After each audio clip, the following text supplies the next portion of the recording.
everybody. Thanks for joining me for another one-man review. Today I've got a book that I'm really excited about. A book that surprised me. Actually, I didn't know it was coming out. I had just recently gotten from Partners and Sons a copy of issue 7 of Sammy Harkham's Crickets and started reading it and realized that I was just lost in this Blood of the Virgin story, that I didn't have the context to really understand it. But Sammy Harkham's someone that I should have been aware of a long time ago, someone that I only really stumbled across on Instagram once we started this channel and I really started digging. But looking at the biography here, this is the guy who put together the Kramer's Ergot and then has been doing the Crickets for a long time. And this is finally the collection of it. And so I was thinking I was going to have to wait a very long time to get like a collected version of whatever Sammy Harkham was doing in Crickets, and it was a bummer because it looked so good that I thought, man, like, will this ever get collected? I don't know. Crickets, like, it's hard to, there's no way to get a hold of all of them without paying an extraordinary amount of money. So I was really bummed. So when we were at Mocha, people were talking about Pantheon having this preview of the book. And so really excited that this is out and it's collected. I got another collection of Sammy Harkham's short stories as well that hopefully gets a pretty complete picture of what he's done. But I don't know if people can tell me what else ran in Crickets, or if the Blood of the Virgin was the only thing going in Crickets, or a sense of if I have this and the collection of his short works, do I have most everything? Because Sammy Harkham's one of my favorite cartoonists now. I just absolutely love his work. Have since I found on Instagram, but now that I've got a chance to read it, also think, really powerful writer on top of being a cartoonist. So anyways, wow, this is a great way. Well, I just wrote, well then, this is a hell of a opening page right here to get your attention. This movie theater with this giant topless chick with this like blown up skull face and a knife. That is a heck of a way to open a book and get my attention right out the gate. And then you get what I'm assuming are these color pieces here must have been the covers to the different Crickets issues. So that's cool to have that all collected. Lovely illustrations. And then we jump into the story. So this is a new book. I don't want to, it just came out, just got this in the mail. Blew through it like same day, read it last night, doing a recording today. So this is the day after I got it. I don't want to give away too much about it. I know a lot of people have probably already read this in Crickets, but it is a new book, so I don't want to give away too many spoilers. But it's also a dense, rich, important book, so I want to get into it to some extent. So this is set in 1971, and there's nothing that really tells you that right away, except later some characters refer to 1951 being 20 years ago. And I like that, the being able to trust the audience to pick up on that stuff as you go, rather than right up here with like all these naked ladies. This main character Seymour is apparently thinking about in the shower. They could have been a 1971 or something, but we don't need that. So this is a book about Seymour primarily, and he's a video editor for a film company. He's also you find out later he's a Jew from Iraq. He's an Iraqi-born Jew. And he had moved from there, his family moved from there to Australia when he was young. So you get all of this rich, kind of over the course of the book, you get all this rich background about all of the characters and their lives. So even though it's a really kind of tight little story in terms of it's about Seymour getting assigned to at first edit and then eventually take over directing a movie called Blood of the Virgin that he wrote the script for. And he's working for a film company that it seems like produces these real like hack job horror movies where they just kind of use stock footage or footage from other pieces and cut them together. It's his job to make this nonsense make sense, and then he's got his own script. And so that's what this is all about, is his passion for making films and particularly his passion for that project, which he wrote in particular. And then just the impact that has on his lives and the lives around them. It also is just a look at ambition in general. Like I'll show when you get on the movie sets and you have a bunch of different people with different ambitions kind of cycling against each other.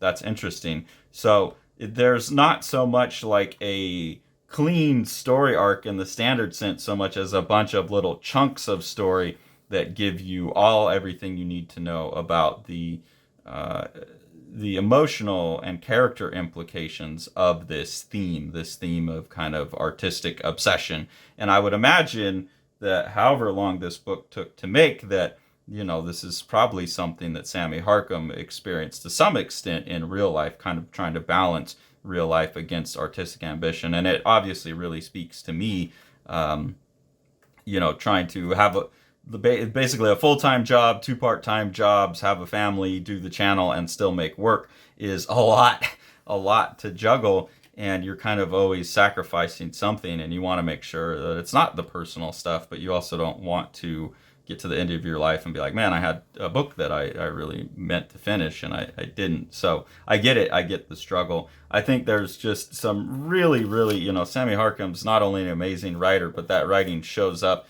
in the cartooning. I think he's someone who really both writes while he's drawing very effectively, but then can write as well. But like this scene here, I think is maybe one of the sexiest things I've seen in comics. It feels very real, especially this like grabbing onto her ass there and kind of pressing real hard. And then, she bails out and is like, nah, I'm not into it tonight. And so just that whole sequence there of like him trying to get frisky and her saying no, and then her like leaning into it and really getting going, and him really getting excited, and then her pulling back and him being frustrated. It's just all so well drawn, and I think especially these 4 panels are like just so, as me and Sean, we haven't said this in a while, it's so well observed. It's just well observed, like behavior and cartooning, and then you get like this slump walk here, and the way he's snatching the radio and all this kind of stuff.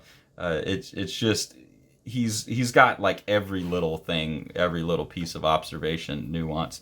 Another thing that I like that happens a few times in the book, it's more so at the beginning. I think the book opens up and breathes more as it goes on. I think that's probably something that Sammy Harkham just decided that he wanted more air in his artwork or something.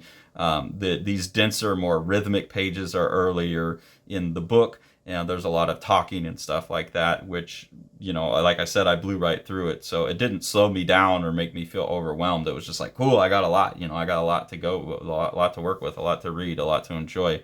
But one of the things that I like in this early on is part of that density are these instructions of like how things happen. So there's one earlier that I skipped over that was like about cooking, and then this one is like how to kind of make a low budget like head bleeding and exploding using condoms and all these different things. So there's like an informative aspect to it, like a lot of research that's obviously been done.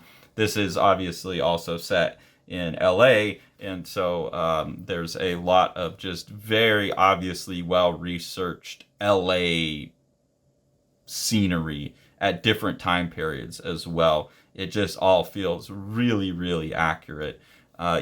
So here you're going now. Seymour's going to a party, and he's meeting some of the other characters that will cycle through. These are the other people that are working at the company, whether they be editors. I think they're mostly editors. And then you have this one character, Oswald, who's also been given the chance to direct. He's going to be directing Blood of the Virgin, even though Seymour wrote it. And then you also meet Aldo and Delmer and a couple other people in the movie company that he works for. So you really start to get like a full sense of everyone involved. And when we're talking about ambition, you get a sense of all of their ambitions. That was, I think, something that I've always known how many people work on a movie, obviously, but I think this book more than any other, and I'll show pages later, but this book more than any other just kind of really gives me a sense of like how all of those competing ambitions have to be managed on a movie set. And what an impressive task it is that movies actually get made. Like most people working on a movie, they're either already at a peak of their career and they're trying to preserve that. And anyone working at lower levels is trying to come up, and a lot of ego and stuff. So it's really interesting to see all that. There's some really intense scenes like this where this guy just basically waterboards this gal with alcohol. That's kind of just showing the grotesque abuses of the movie industry. And then and then Sammy Harkham's like juxtaposing that against a page where it's, Seymour is out like making out with this hooker who's about to get waterboarded, and then his wife's at home. They just had a kid, and so that's the main struggle, is their relationship falling apart as he follows his ambitions and she's at home trying to raise this kid, and they're both exhausted by the situation, and she's trying to be supportive of what he's doing but also needs more help. That's all real stuff. It's stuff that Tori and I go through, right? She's trying to support me, but it takes away time from us and that kind of stuff. I really like, again, these moments of intimacy. They're so well observed, where they're on the bed together, and just the shots that you would get like on a bed when you're kind of with someone that you love and you're that close and intimate. Like this shot past his ear and his mustache towards her. And then especially I love this drawing here, because throughout the entire book you always see Seymour with his kind of goofy mustache there, and in this scene you get a shot of him without his mustache, and you see probably what his wife is focusing on a lot of the times, which are his very beautiful eyes, and like that kind of close cropped intimacy. I think is that one drawing is just so smart. But then also, like as they interact and they kind of roll around and they look at each other's hands, and he kisses her hand to make sure she's okay, and he's trying to be nice and romantic, and she's like just being goofy, and so he's like realizes, like I'm gonna have to wait a little bit longer. There's just all of this really well observed kind of intimacy and tenderness and love between them.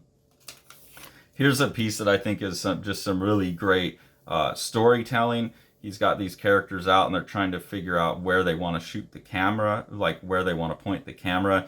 And so he says, well, that's directly facing the sun. How about the reverse? And then you get the really well handled sense of lighting. Like here, the light's up to their left and pretty much in front of them, so it's too bright. And then they turn around and they're completely cast in shadow.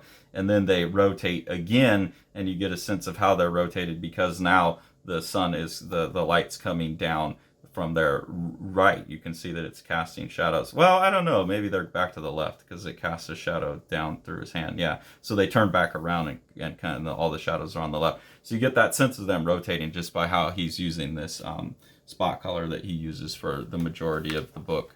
Here is where you really get a sense of the just enormity of a movie set. That this is just such a big thing with so many people involved. And this is just a small production with a bunch of people who tend to work together and know each other. And there's still kind of all of these characters going on. There's not necessarily like this is all, moment to moment or action to action type of storytelling. You're really jumping around all these different points on the set, cycling this kaleidoscopic view of what's going on. And it really builds the story well, and it really gets, like I said, the sense of like what it takes to really make a movie. And then the fact that that's happening in a comic where Sammy Harkham can do all of this himself, I think is intentional, and I think it's adding a little bit of extra oomph to the story. It's like ambition in a different way. This is a very lonely ambition, cartooning, but it provides you a lot of freedom to do it exactly how you want it. Whereas here, like you have a lot of other people. It's probably going to be seen by more people and whatever. You can collaborate, all of that, but you have all these egos and all these competing ambitions. And yeah, it just really made me think quite a bit more about what an amazing accomplishment any movie is. Here, I found this, again, very sweet between these characters. Even though they are having troubles in their relationship, they're still trying to find ways to be intimate. So in this sequence here, they've got the baby. One struggle that they have is they can't find a babysitter. And so that's constantly making it difficult for them to go out and do things together. And that's a very real thing that I feel as well, where Tori and I, she's not particularly mobile right now. And so we have a hard time going out and like having date nights and things like that. And we've had to get really good about like finding those things at home, and it's totally possible. And so I really like this scene where they kind of negotiate that they're going to have like a movie night at home, and they negotiate who's going to get to pick the movies. And Seymour pulls out his old projector here, and they set up, and they do the movie night, and that they've got the baby, and then they decide to go out to get some food or whatever, and they bring the baby with them.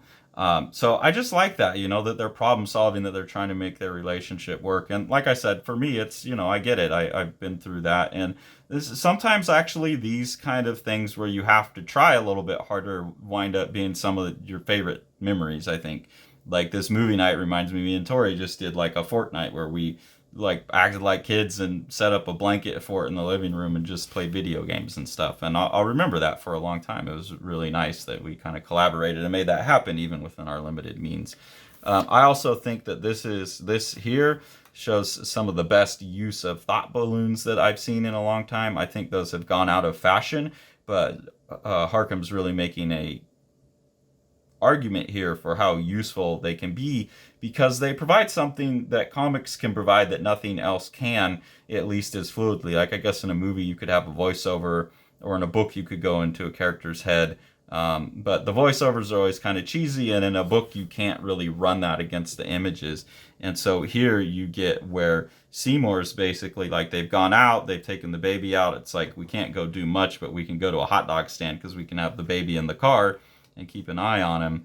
And they're having this date, but then he's kind of like on to what he needs to be thinking about. And then in this, he's also thinking about when the kid was born and kind of how that affected their lives and things like that. And so he's not like ignoring his wife. She's actually kind of checked out too. And any of the questions that she's asking him are basically like, do you want some dressing? And they're not really engaged in conversation. They're just enjoying each other's company silently.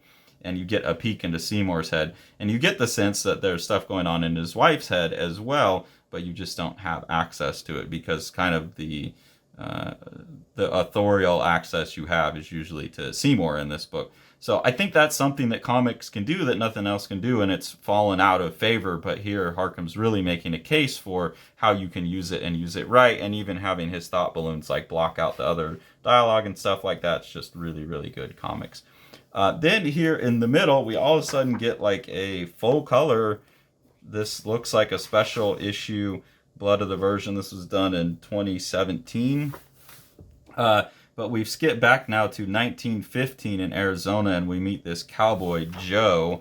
And this Cowboy Joe goes to Hollywood and gets involved there and starts as a stuntman and works his way up. And so you get this whole backstory with him and this other Bertram Cole character. I don't know how they relate to the rest of the book. I got to be honest. I should probably, now that before I do reviews, I should probably read everything 2 or 3 times, but I just don't have time for that. This one, though, I didn't see any direct connection to any of the characters other than that they mentioned a Joe in the previous episode, but it didn't seem like this character. So I think this is more of a thematic insert. I don't think it's a direct relationship to any of the characters so much as a thematic, like, this is just how Hollywood has always been. We'll go back to 1915 and we'll show how the studios grew and the ambition and the competition throughout. It's nice to see Harkham being able to work in color. I prefer when he uses flatter colors to these gradients. There's something about the gradients with this style of cartooning that feel a bit much. But overall, it's really, really lovely stuff still. And a really interesting like little insert. It's particularly interesting that when we're in 1971, we're pretty much in black and white, and when we're in 1915, we're in color. I think that's a funny reversal. But look at those illustrations too. Beautiful stuff. Here, I just have to point out, I love this drawing. Again, some great cartooning on this kind of character, this schlubby character looking for someone else in the movie theater. He's going to meet a date. You can see you can see what I'm talking about with like more kind of space and air in the book as it goes on. Like the dialogue gets less intense. There's less of those like piled up little rhythmic panels, and you have these bigger, quieter, more open moments. And I think that's balanced well. It's like we learned everything we needed to learn about the characters, and then we can just spend some quiet time with them as well. I also think that's just the development, and what Harkham is doing as an artist is wanting to be like someone who relies more on being able to write with pictures. And that's especially evident in, I think, this issue, which is the one that I got from Partners and Sons for some reason without a cover. They must have had a damaged copy. They sent it along for free with another order.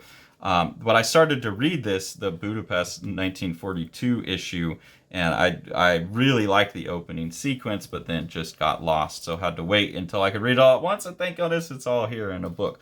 So I had noted when I reviewed this, I think I just reviewed it in a mailbag episode, which actually probably isn't out yet, so you'll see that after you see this, actually. But one of the things that I noticed, because I didn't finish reading the issue, but one of the things that I noticed is in this opening sequence, we're now in Budapest in 1942, and we're obviously dealing with Hitler coming in and the Jews being put into the concentration camps. This is, now that I've read the book, I understand this is the backstory of Seymour's wife's mother.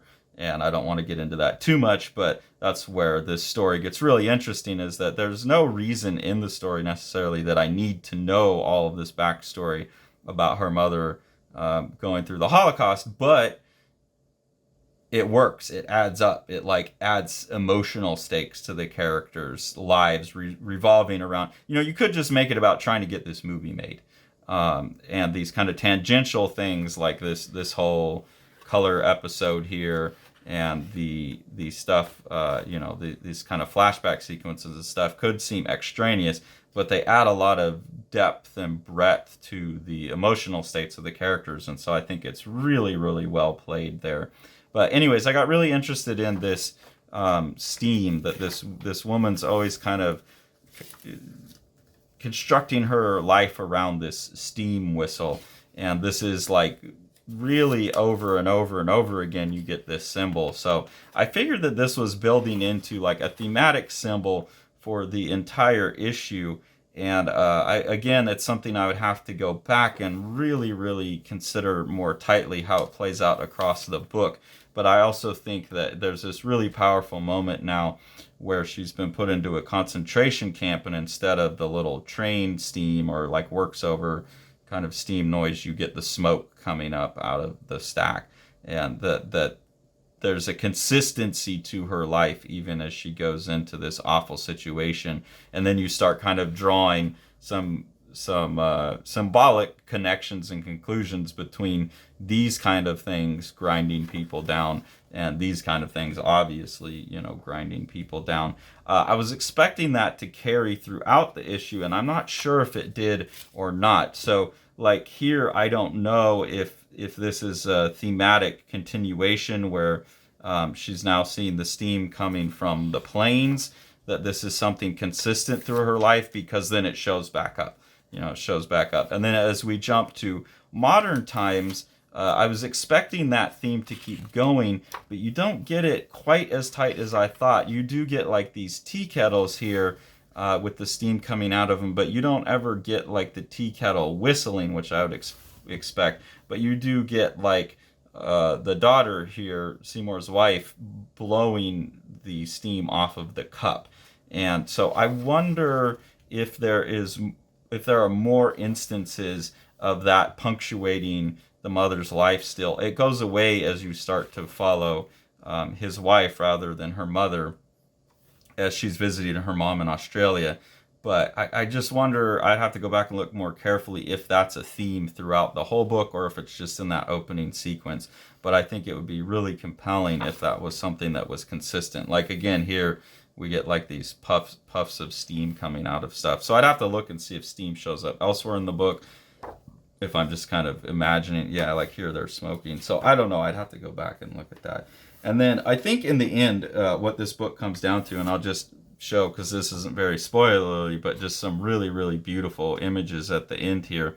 I think what this comes down to is that in the end, this is a book about not only passion and chasing one's kind of, their purpose in life, chasing that thing, that spark that ignites them, like Seymour just wants to make movies so bad. And then having to make the decision as you're trying to balance all of these other things. Do you chase it as a, quote, artist? Someone, I guess in the movie world, you'd call it an auteur, like Sammy Harkham's auteur doing it all themselves, kind of chasing that purity of the artistic statement? Or do you take all of those skills that you built in chasing your own artistic vision and leverage them to make money? And Seymour's basically presented with that conundrum, and he has to make that choice. And I won't go into how he chooses or how that plays out in the book, but he kind of, that seems to be the core theme of the book, is to what extent should one chase their passion, and at what point does the chasing of the passion become a barrier to the other things that you should be paying attention to in life, or you would want to be paying attention to in life, and what kind of sacrifices are you willing to make for either or both, and how do you try and manage both? So I think this is a very, very potent book that will speak to any creators. I do wonder, I'm always a bit hesitant about any kind of art really that's about people who make art, whether it be a movie about someone who make comics, or a comic about someone who make movies, or a comic about a writer.